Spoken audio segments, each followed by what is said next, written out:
Чешмите в Борисовата градина. Борисовата градина е един от знаковите паркове на територията на град София.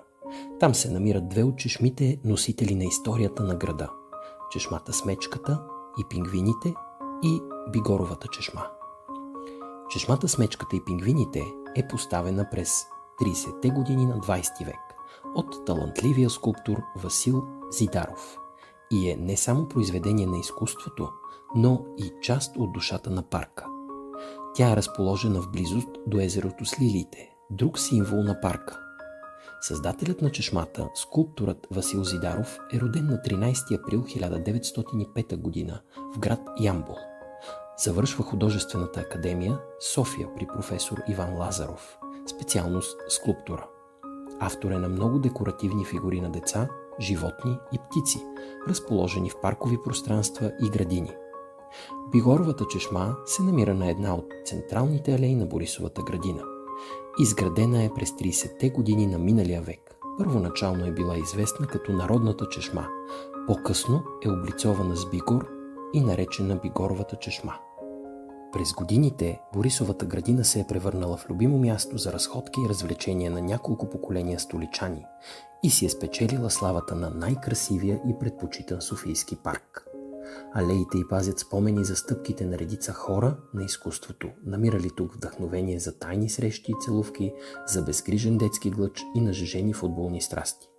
Едва ли има софиянец, който няма лична история, свързана с Борисовата градина, но малко от тях знаят подробности за нейната история. Днес Борисовата градина е на повече от век. Началото й е поставено през 1882 година. До тогава мястото е градска мера, в която се пасе добитък. Местността се наричала Табията, заради близостта й с стара турска табия, укрепление. След освобождението на този терен войсковите части на Софийския гарнизон провеждат ученията си. През 1879 г. значителна част от територията на днешния парк е превърната в руски гробища. Това предизвиква гражданско негодувание и много скоро след това, през 1882 г. по общинско нареждане то бива закрито. По това време тогавашният кмет на София Иван Хаджиенов предлага на това място да се направи разсадник, откъдето да се набавят дръвчета, храсти и цветя, както за нуждите на тази градина, така и за другите обществени градини, които тепърва трябвало да се създадат. Първоначално са засадени 10 000 фиданки с богат видов състав. На 9 януари 1895 г. в чест на престолонаследника княз Борис, навършващ тогава една година, пепиниерата получава официалното си име – княз Борисова градина. В края на века разсадникът вече носи значителни приходи на общината от продажбата на фиданки и цветя. През 1899 г. голямото езеро до входа, получило името Ариана, е разширено и реконструирано. Години наред през лятото софиянци се наслаждават на разходки с лодки в него, а зимно време го използват за парзалка. В него е оформено островче, върху което се построява казино.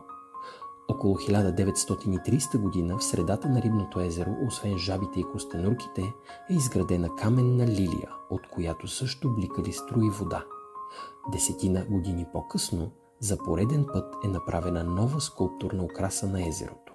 В центъра, заобиколен от известните костенурки и жаби, е поставена фигура на къпещи се деца по проект на скулптора Васил Зидаров. В близост до езерцето е направена и чешмата с мечката.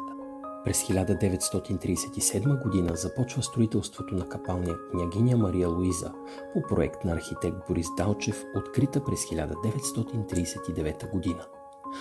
И до днес паркът е известен както с богатството на растителни видове, така и с атрактивните езера и чешми, произведения на изкуството.